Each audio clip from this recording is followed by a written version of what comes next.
What if I told you the world's most luxurious ship, a floating palace, designed to be unsinkable, vanished beneath the freezing Atlantic in just 2 hours and 40 minutes? This isn't just a story of a ship. It's a story of pride, tragedy, survival, and mystery. And more than a century later, the Titanic still whispers from the deep. Wait, let's step back to the night of April 14th, 1912. They called her the Ship of Dreams. Built in Belfast, the RMS Titanic was the crown jewel of the White Star Line. 882 feet long, 46,000 tons of steel, the largest moving object ever created by human hands. Inside, grand staircases, crystal chandeliers, swimming pools, Turkish baths. It wasn't just a ship, it was a floating city of elegance and power. The newspapers boasted, even God himself could not sink this ship.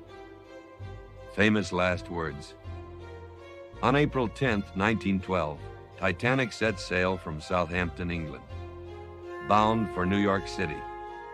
On board, over 2,200 souls, the world's richest elites, hopeful immigrants, families chasing new lives. The stage was set. From the very beginning, there were warnings, iceberg alerts, sent by nearby ships. But Titanic, steaming at nearly 22 knots, pressed forward. Captain Edward Smith, a seasoned sailor, trusted the ship's might. And the passengers, they were celebrating, dancing, dining on 10-course meals, while danger drifted silently in the dark. Some say it was pride, others call it fate. But the truth? Titanic was sailing straight into the ice fields of the North Atlantic. 11:40 p.m. The night was calm, the stars bright, the sea eerily still. A lookout spotted it first. Iceberg, right ahead. The crew turned the wheel, reversed the engines, but the iceberg was too close. A grinding sound echoed through the ship's hull. As 300 feet of steel tore open like paper, the Titanic shuddered. Passengers barely noticed. Glasses rattled, a faint vibration, then silence. But beneath the decks, the ocean was already pouring in. The Titanic had lifeboats for barely half its passengers. And at first, many didn't even believe the ship was sinking. Why wear a life jacket, some joked. This ship can't sink. But as the bow dipped lower, reality struck. Lifeboats were launched half empty. Women and children first, but panic grew. Musicians played on the deck, trying to calm the crowd. Their final song whispered into the cold night, "Nearer, my God, to thee." Stories of courage spread. Millionaire Benjamin Guggenheim, dressed in his finest tuxedo, saying, "We are dressed in our best and are prepared to go down like gentlemen." The Strauss couple, owners of Macy's, refused to be separated. She would not leave him, and together they perished. And in the lower decks, immigrant families, locked behind gates, desperate to escape. Many never stood a chance. By 2 a.m., the Titanic was nearly gone. The stern rose high into the night sky. Passengers clung to railings. Prayers, screams, and silence filled the air.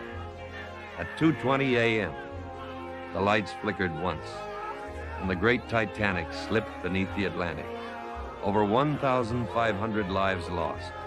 Only 705 survivors, floating in lifeboats, staring into the darkness, listening to the cries of the dying. One survivor recalled, "It sounded like 1,000 people screaming, and then nothing but silence." When the Carpathia arrived hours later, the survivors were pulled aboard, cold, shocked, broken. The world was horrified.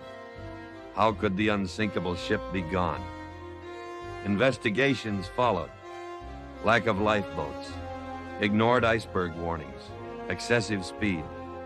The Titanic wasn't just a tragedy. It was a lesson written in blood and steel. Her wreck was found in 1985, 2 miles beneath the sea. A silent grave, holding memories, secrets, and echoes of that night. The Titanic is more than a shipwreck. It's a story of human arrogance, heroism, and fate. Even today, more than 100 years later, her name sends shivers down the spine. Because the Titanic reminds us of a truth we too often forget. No matter how strong we believe we are, nature always has the final word. And deep in the Atlantic, the ship of dreams still sleeps.